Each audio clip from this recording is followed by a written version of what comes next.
अहमदाबाद, आज वक्त के साथ भागता ये महानगर, कभी सुस्त और आराम पसंद शहर हुआ करता था, मेरा घर हुआ करता था। 30 साल में कुछ कुछ मैं बदली हूँ और कुछ कुछ ये स्कूल, प्रगति विद्या का मंदिर। और 30 साल बाद भी अपना स्कूल तो अपना ही लगता है ना।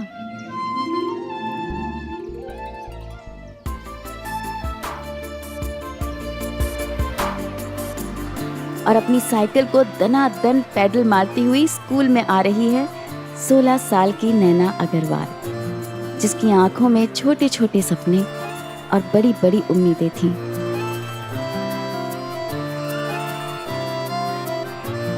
उन दिनों हमारी दुनिया का दायरा बहुत छोटा था, स्टापू के खेल के छोटे छोटे 8 दायरों की तरह। बस वही 7 सर्कल्स, घर, स्कूल, दोस्ती, प्यार, उम्मीदें, लापरवाही और लड़कपन। आज एक कामयाब राइटर होने की वजह से मुझे कई अवार्ड्स मिल चुके हैं, लेकिन फिर भी अपने स्कूल में अपना नाम टॉपर्स की लिस्ट में देखकर बाकी सारे अवार्ड्स फिजूल लगते हैं।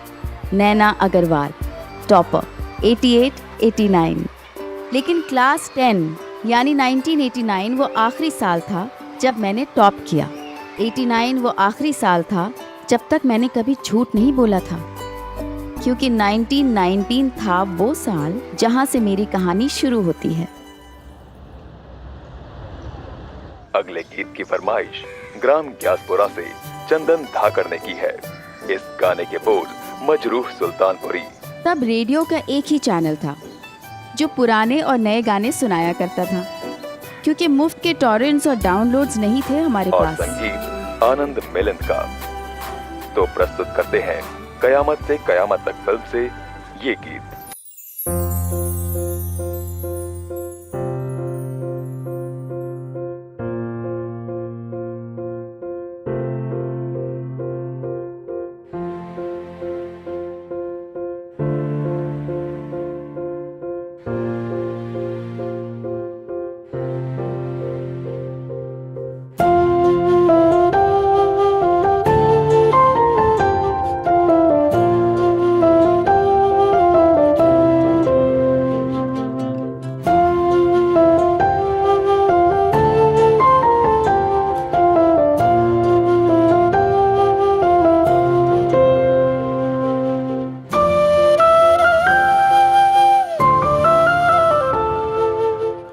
बातों की बड़ी अहमियत थी, क्योंकि आज की तरह फ्री वीडियो कॉलिंग नहीं था।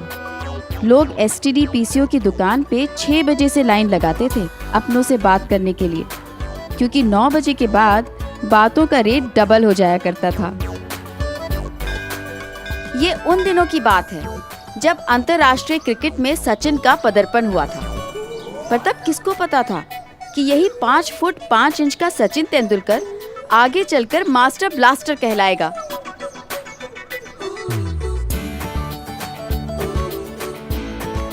तब फिल्म देखना भी बड़ी बात होती थी, चाहे थिएटर में हो या घर पर मंगाए भाड़े के वीसीआर पर, क्योंकि 12 घंटे के बाद हर घंटे के 15 रुपए एक्स्ट्रा लगते थे।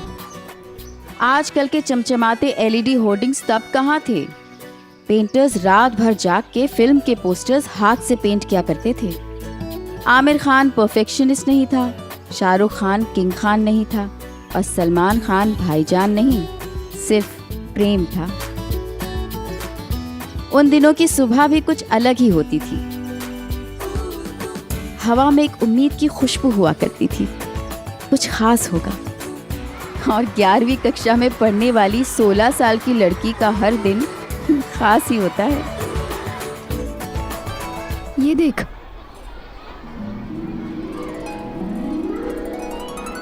स्टेप कट माधुरी टाइप। हाँ, कल ही करवाया। अगर आंटी को पता चल गया कि तूने ऐसे बाल कटा लिए तो मम्मी को पता नहीं चलेगा ना। ये देख, तू भी करवा ले माधुरी टाइप्स। ना बाबा, घर पे ताऊ जी और ताई जी दोनों हैं, अगर बाल कटाए तो जान ले लेंगे। भी चल क्लास।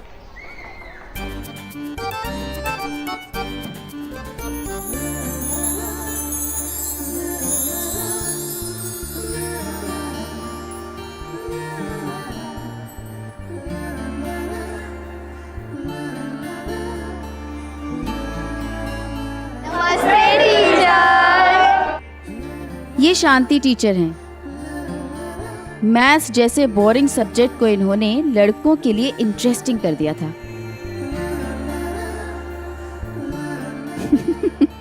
सिर्फ इसलिए नहीं कि वो बहुत खूबसूरत थी, इसलिए भी कि वो बहुत अच्छा पढ़ाती भी थी। पिछले हफ्ते जो गणित का टेस्ट हुआ था उसके नंबर आ गए हैं। मार्क्स आ गए। अब हे भगवान करके क्या होगा? जब टेस्ट था तब पढ़ना चाहिए था ना। पागल। और अब मैं नाम लेने जा रही हूँ उस विद्यार्थी का जो कक्षा में प्रथम आया है। नैना, तुम बैठ जाओ। तुम इस बार प्रथम नहीं आई हो।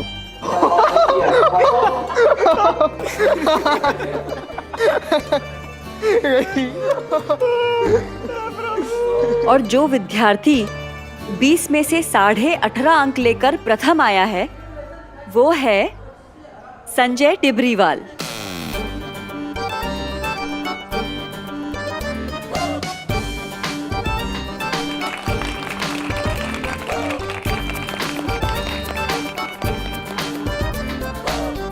नैना, अपना पेपर ले जाओ। मनोज,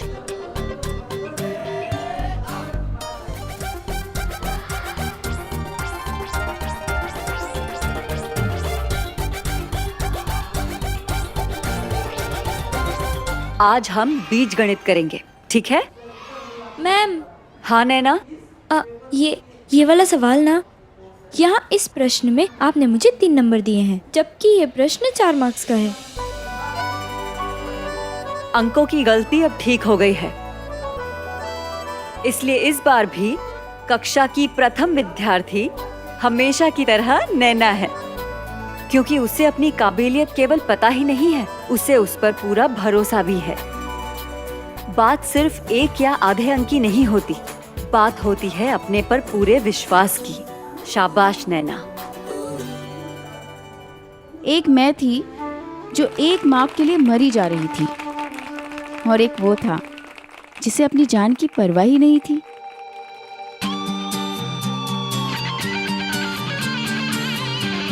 डेढ़ 1000 मील दूर नैनीताल में मुझसे बिल्कुल अलग, बिल्कुल पागल, बिल्कुल इम्प्रैक्टिकल एक लड़का था, समीर।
अबे गाड़ी आ रही है। आने देना Kabir, move fast, come on. अरे ये तो प्रिंसिपल की गाड़ी है। ए राहुल, ए कबीर।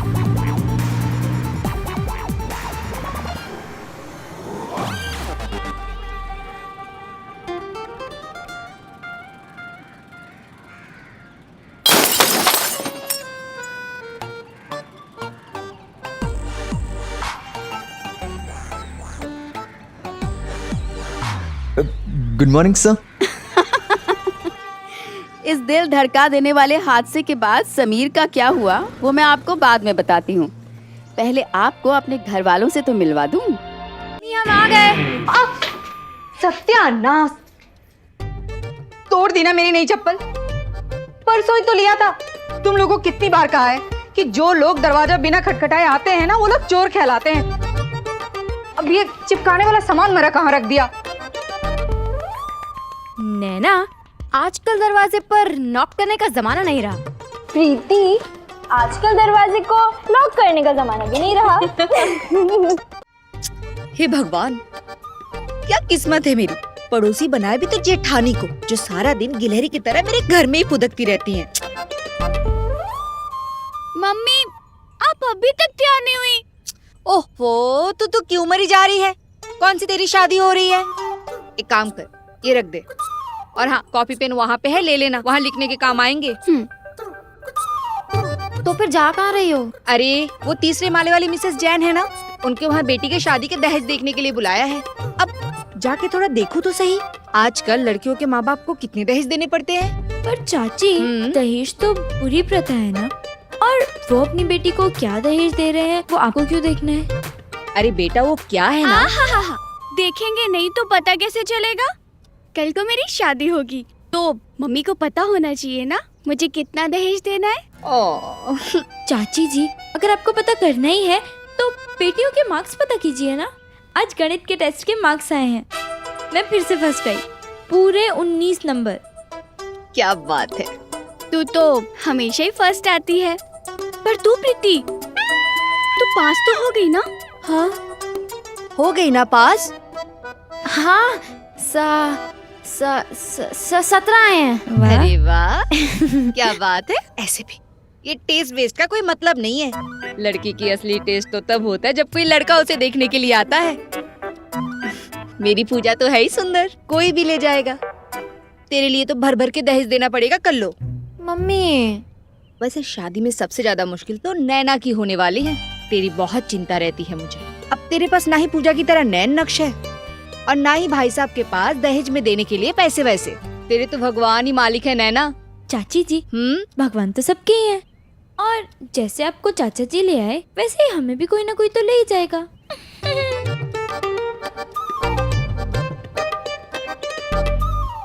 चाची भी कुछ भी बोलती है ना। अब मुझे तो ये दहेज वाली प्रथा बिल्कुल समझ में ही नहीं आती है। ऐसा कोई क्यों करता है? मतलब अपनी लड़की भी दो और पैसे भी दो, ये तो गलत बात है ना। और तुझे पता है आज स्कूल में क्या हुआ? मेरे को एक नंबर कम मिला था और संजय फर्स्ट आ गया। मैंने सोचा यार ऐसे कैसे हो सकता है, तो मैंने अपने पूरे मार्क्स काउंट किए, तब मैंने देखा कि मुझे तो एक नंबर ज्यादा मिला है।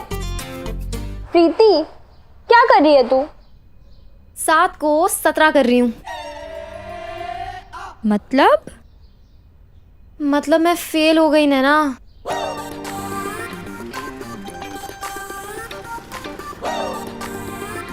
तू फेल हो गई और तूने सबको झूठ बोला?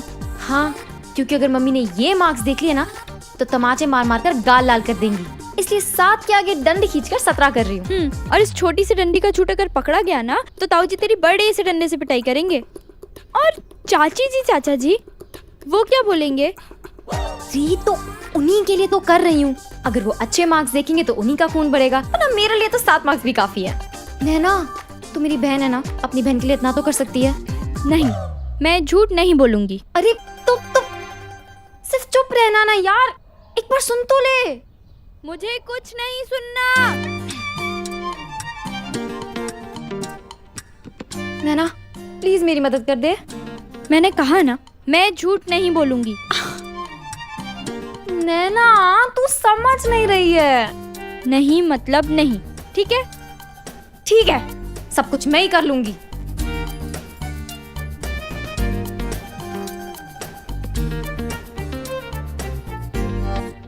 अच्छा, अब कर ही रही है तो इंक पेन से नहीं, बॉल पेन से करना।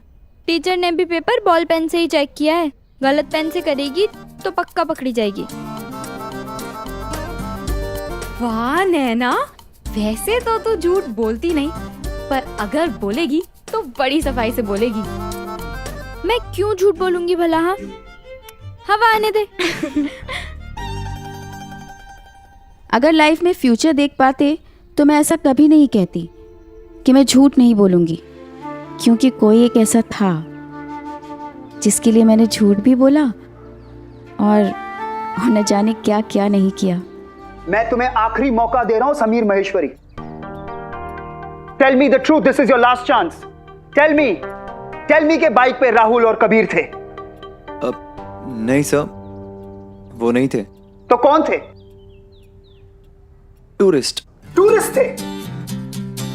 Do I look like a fool to you? Sameer ने दोस्तों के नाम नहीं बताए तो नहीं ही बताए। मैथ्स के एग्जाम में मैं फर्स्ट आई, लेकिन दोस्ती के एग्जाम में समीर ने टॉप किया। You leave me with no choice. मैं तुम्हारे पापा को फोन कर रहा हूं।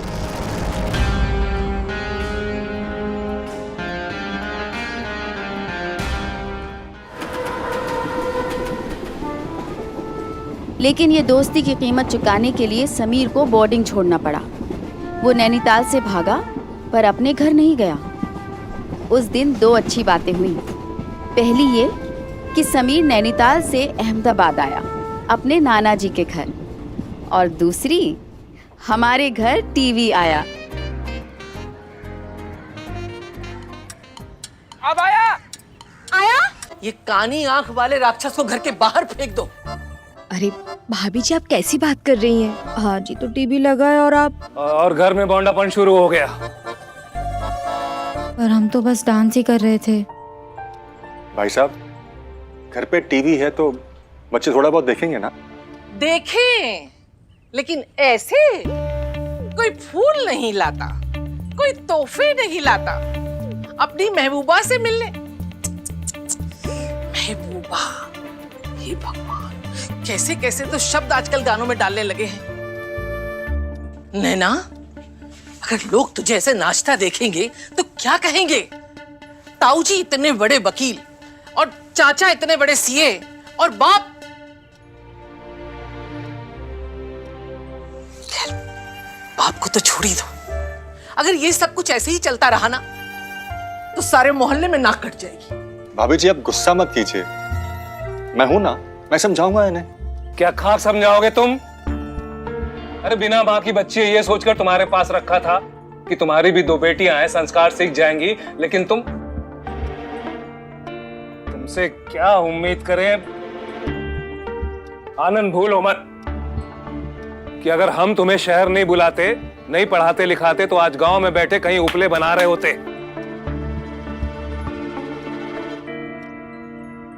और तुम, माँ तो तुम्हारी है नहीं, बाप और भाई दिल्ली क्या गए, आजादी मिल गई तुम्हें बेशर्मी की।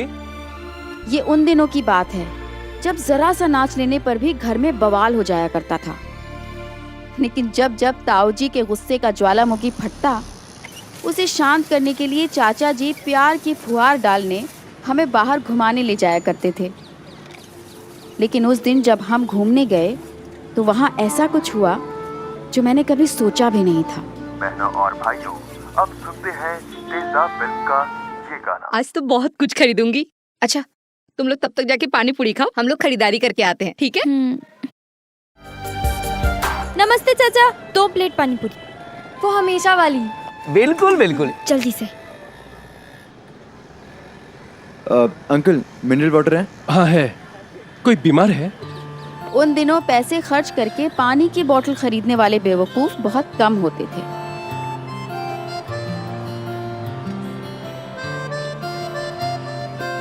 जहाँ एक तरफ होने वाला रोमियो पैसे का पानी कर रहा था, वहीं दूसरी तरफ उसकी जूलियट बिना किसी परवाह के पानी पूरी खा रही थी।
कहते हैं लोगों को अक्सर प्यार में ठोकर लगती है, लेकिन ये शायद पहली बार हुआ होगा कि एक ठोकर लगने से प्यार की शुरुआत हुई।